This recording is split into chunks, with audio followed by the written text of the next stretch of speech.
Hello. This is going to be my walk away video, my walk away from the Democratic Party.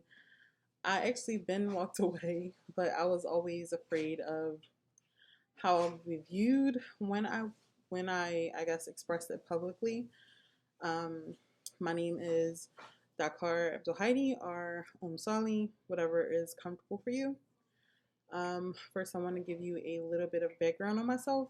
I am a American. I was born and raised here.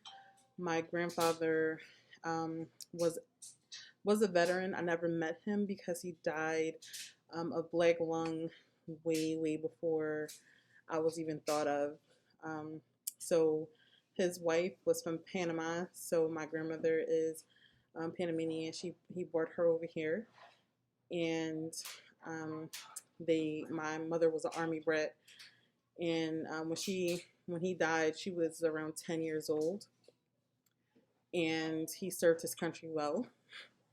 My husband, who is Caucasian or whatever, his family is Irish American.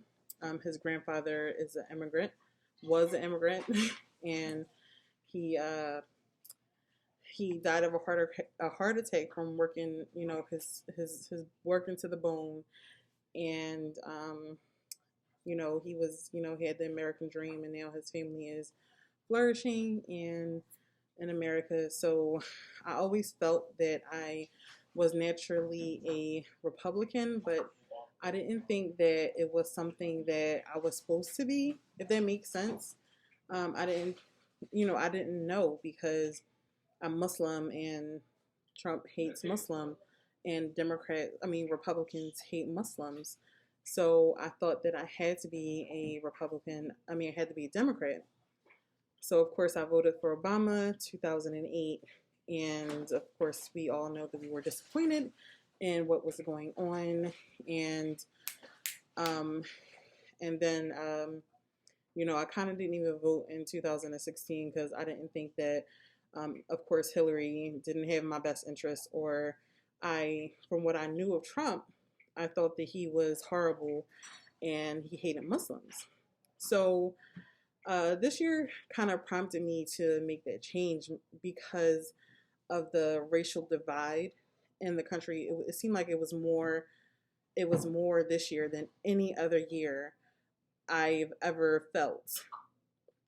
It was to the point that I was having anxiety because even though my husband is African American, is white, we have a blended family, and I have two African American boys, and I was like literally afraid for them to leave out the house because I thought the cops were going to get them. And I know that sounds crazy stupid, but that's how the media had you feeling. When I realized that it wasn't the case, because my 12-year-old son, who is who it seems to be was born Republican, brought it to my attention that um, that as Americans we don't have as much pressure as we as the media tries to make it seem. I kind of loosened up and I realized that it's time for me to walk away. And I started researching and actually seeing what Trump did, how he feels about Muslims, how he feels about African Americans, and how overall he helped the country and has been one of the best presidents ever since Lincoln. I'm sorry, I'm a little nervous. Um, so um, that's why I walked away, because I was educated, you know, and a lot of people that look like me, and there are a lot of African American Muslims that look like me. They don't know, they don't understand. This has been the first year that I wasn't allowed to go to the masjid and pray because of COVID, and I feel like the government has touched every single part of my life, and I don't like it. And even though we know they did did what they did to the election, I'm not gonna say it. I just want everybody to know not to give up, because um, I was changed in 2000, the next election, 2024, I think. I'm voting, and I want to make sure that my voice is heard. And this kind of just proved it to me that they want to, destroy what we hold dear, destroy what we hold dear as Americans and what we love, our freedom, because I can't really go everywhere dressed the way I dress and, be able to practice my religion freely, in a lot of other countries. So I am a very proud American, granddaughter of a veteran, and wife um, of a, his grandfather was an immigrant. So I just wanted to say hi, and this was my walkaway story.